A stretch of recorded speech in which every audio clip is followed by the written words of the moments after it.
उनी वीरबहादुर लिम्बू 70 वर्षीय वीरबहादुर आफ्ना युकेमा बस्ने छोरा बुहारीलाई छाडेर आजभोलि उनकै जन्मघर पाँचथरमै बस्छन्। बिहान आफ्नो नित्यकर्म गर्छन् अनि त्यस पछाडि आफ्नो च्याब्रुङलाई सजाउन र स्याहार्नतिर लाग्छन्। अनि अब उनकै छेउमा बस्दै मुन्दुम गाउने यिनी चाहिँ 65 वर्षीय पेमा लिम्बू। उनी वीरबहादुरकै श्रीमती हुन्। कुनै समय यो गाउँ वीरबहादुर र उनका साथीहरूले गाउने मुन्दुम, ख्याली, पालम र च्याब्रुङ बाजाका तालले गुन्जयमान हुने गर्थ्यो। पेमा पनि वीरबहादुरले गाएको पालमले नै मोहित भएर जारीतिरी आफ्नो पहिलो श्रीमानलाई छाडेर उनीसँग आएका हुन्। तर आजभोलि यो गाउँ सुनसान छ, परिवर्तित भएको छ। आजकल ख्याली र पालमलाई हिन्दी अनि अङ्ग्रेजी गीतले बिस्तारै विस्थापित गर्दैछन् भने च्याब्रुङलाई गिटार र ड्रम सेटहरूले। गाउँका ठिटाठिटीहरू प्राय सबै विदेशिएका छन् र गाउँमै भएका पनि आजभोलि पश्चिमेली सभ्यतालाई नै अगाडि हिँडिरहेका छन्। तर वीरबहादुर भने अझै पनि त्यही च्याब्रुङमै मोहित हुन्छन्, त्यसलाई नै बजाउँछन्। र विदेशी गीतले निसासिएका ती पाँच सरका डाँडा पाखा एकैछिन भए पनि वीरबहादुरको च्याब्रुङको धुन सुन्दा आनन्दको सास फेर्छन् र मुसुक्क हाँस्छन्। अब यी पात्रहरू अनि गीतका भाका र बाजाको कुरा गर्दा हामी मध्ये कतिलाई त यी शब्दहरू नयाँ लाग्न पनि सक्छ, पहिलोचोटि सुने झैँ लाग्न पनि सक्छ। वेल, हामी यिनै लिम्बू समुदायमा कतै लुकेर अनि कतै हराएर बसेको संस्कृति र त्यससँग जोडिएको जीवनशैलीलाई बुझ्ने कोसिस गर्नेछौँ आजको इनडेप्थ स्टोरीमा।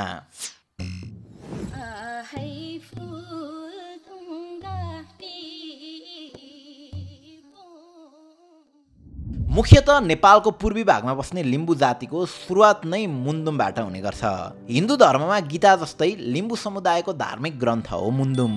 लिम्बू भाषामा मुन अर्थात् हल्लिनु र थुम अर्थात् शक्ति, यानि कि यस्तो शक्ति जुन सधैँभर चलायमान छ भनेर बुझिन्छ।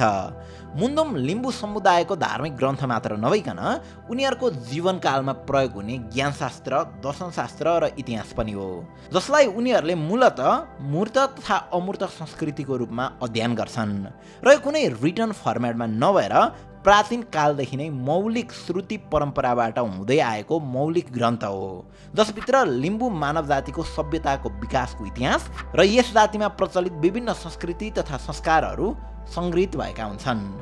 मानिसको जन्मदेखि मृत्युसम्म हुने हरेक संस्कारहरूलाई मुन्दुमले समेटेको पाइन्छ। एज अ होल यो युनिभर्सको उत्पत्तिदेखि ह्युमन इभोल्युसनसम्मै सबै कुरा मुन्दुमले एक्सप्लेन गरेको छ। त्रिभुवन विश्वविद्यालयका प्राध्यापक भूपाल कुमार स्याङदाङद्वारा तयार पारिएको यो आर्टिकल अनुसार लिम्बू जातिमा मानिसको जन्मलाई विभिन्न पद्धति यानि कि संस्कारमा विभाजित गरिएको छ, जसमा साप्पो कचोमेन यानि कि गर्भरक्षा, याङदाङ फोङमा यानि कि कोक्रोरोहण, माङ्गेना यानि कि शिर उठाउने, नारा मपमा यानि कि अनुहार हेर्ने र च्याङवाङ लेकमा यानि कि लुगा फेर्ने गरी 5वटा स्टेज रहेका छन्, जस अन्तर्गत पहिलो चरणमा स्त्री गर्भवती भएको 5 महिना पश्चात गर्भको सुरक्षाका निम्ति कुनै पनि भारी वस्तु वा असजिलो कामहरू गर्न बन्देज लगाइन्छ। दोस्रो चरणमा हुने पद्धति हो याङदाङ फोङमा यानि कि कोक्रोरोहण। यस पद्धति अनुसार जन्मिएका नवजात शिशुलाई छोरी भए जन्मिएको 3 दिनमा र छोरा भए जन्मिएको 4 दिनमा फेजिरी फेदाङमाद्वारा अनुष्ठान गराई विधिपूर्वक नयाँ कोक्रोमा लगाउने गरिन्छ।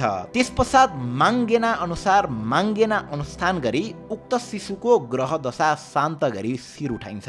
त्यस्तै नारा मपमामा शिशुको जन्म घरमा भए मावलीपट्टिका र मावलमा भए घरपट्टिका आफन्तजनहरूले भेट लिएर अनुहार हेर्न आउने प्रचलन छ भने चाङवाङ लेकमा चाहिँ उक्त शिशुको 14 देखि 15औं जन्मदिन पारी ऊ अब एउटा नाबालक शिशुबाट युवा अवस्थामा पार गरेको सूचीकृत गर्न नयाँ लुगा दिने परम्परा रहँदै आएको छ। मुन्दुमभित्र पर्ने दोस्रो संस्कृति हो विवाह। लिम्बू जातिभित्र विशेष गरी तेन्दाम मेखिम यानि कि माघी विवाह, च्वाफुङ मेखिम यानि कि बैना विवाह अथवा चोरी विवाह, लाछिङमा मेखिम यानि कि जारी विवाह र सेक्कम मेखिम यानि कि प्रेम विवाह गरी 4 प्रकारको बिहे हुने गरेको पाइन्छ। तर अचम्मको कुरा त के छ भने यति पुरानो रीति तथा थितिमा पनि साइन्टिफिक फ्याक्टरलाई मजाले खोतल्ने गरेको देखिन्छ। यानि कि यी सबै परम्पराको विवाह हुनु अगाडि केटा र केटी पक्षबीच 4 पुस्तासम्मको दूधको साइनो सम्बन्ध नकेलाइकन विवाहलाई अगाडि बढाउन नपाउने व्यवस्था छ। मागी र चोरी विवाह चाहिँ अन्य समुदाय जस्तै भए तापनि लिम्बू समुदायभित्र एकदमै अनौठो र भावपूर्ण विवाह भनेर प्रेम र जारी विवाहलाई मान्न सकिन्छ। किनभने यस विवाहको पद्धतिमा केटा र केटीले एकअर्काको मन चोर्न र आफ्ना मनका भावना पोख्नलाई पालम गाउने गर्छन्। सानोठिमी क्याम्पसका प्राध्यापक अमर तुम्याहाङका अनुसार पालम धान्नासँग जोडिएर आउने विशेष गीत हो।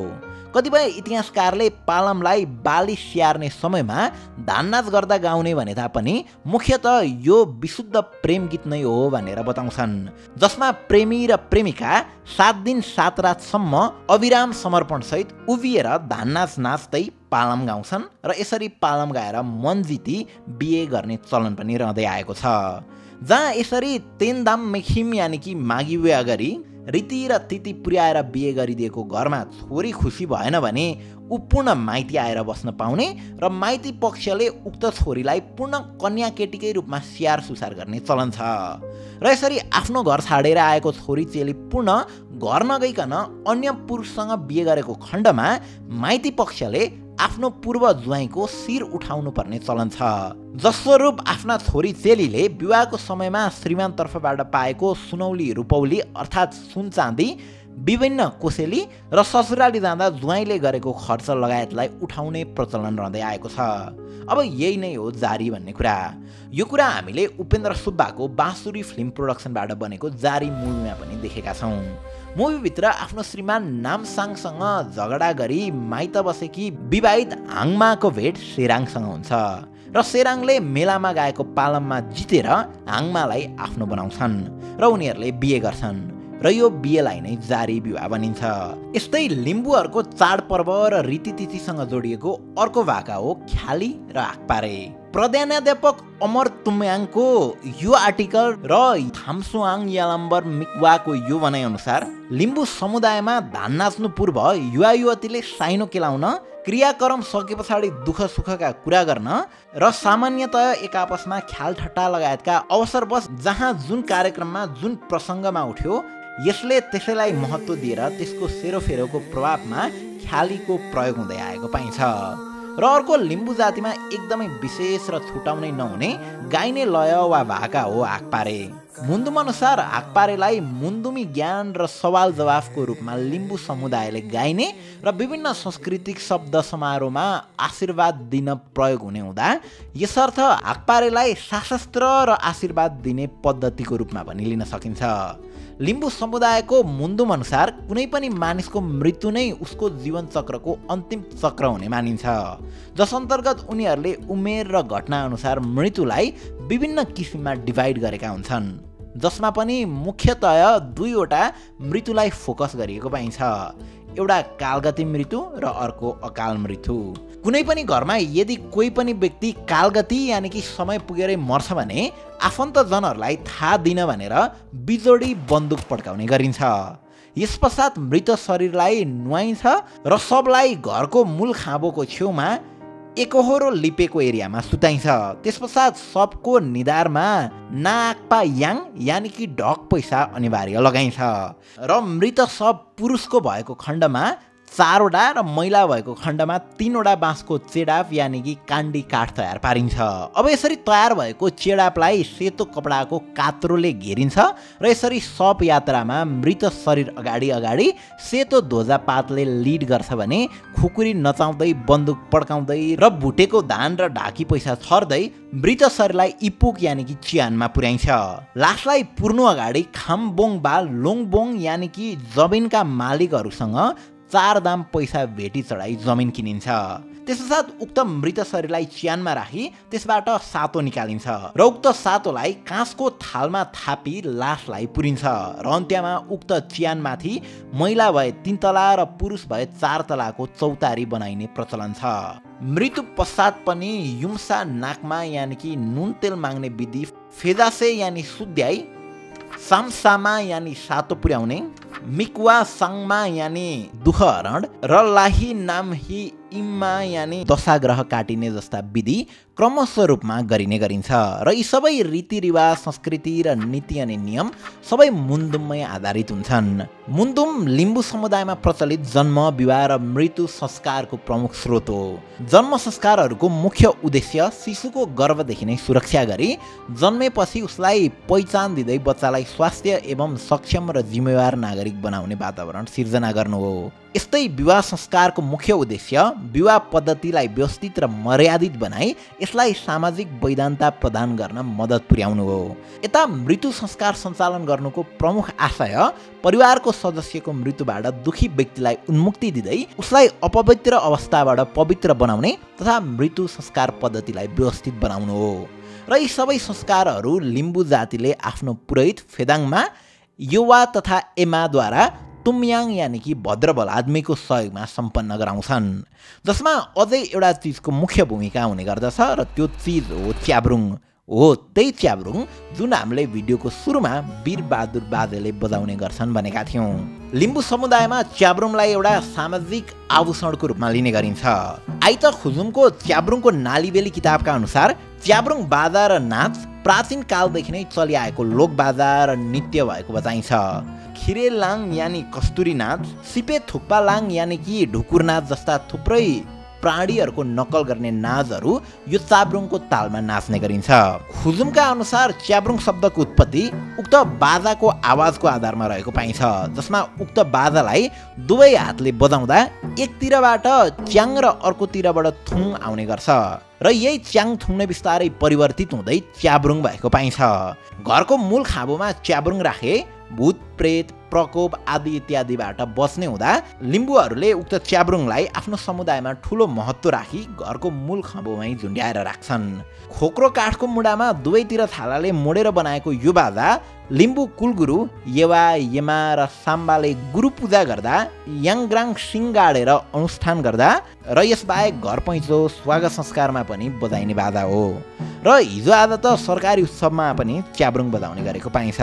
यसरी पूजाआजा बिहे र मृत्युसम्म नै लिम्बूहरूको हरेक पर्व र रीतिथितिमा च्याब्रुङ सुख र दुःख सबैमा सधैँभर साथ रहने गर्छ। तर लिम्बू समुदायभित्र बढ्दै गएको वेस्टर्न इन्फ्लुएन्सले गर्दा लिम्बू समुदायको सारथी च्याब्रुङ आजभोलि आफै एक्लिँदै गएको छ। अब अझै लिम्बू जातिभित्र च्याब्रुङको मूल्य र मान्यता के कस्तो छ भन्ने थप बुझ्न मन छ भने उपेन्द्र सुब्बाको नयाँ मुभी जारी टु सङ अफ च्याब्रुङ यही असोज 3 गते आउँदैछ। यसको पहिलो भाग जारी तपाईँले हेर्नु भएको छैन भने यो मुभी युट्युबमै अभाइलेबल छ, त्यही पनि हेर्न सक्नुहुन्छ र बाँसुरी फिल्मबाट निर्मित जारी 2 हेर्नका निम्ति हलमै जानुहोला।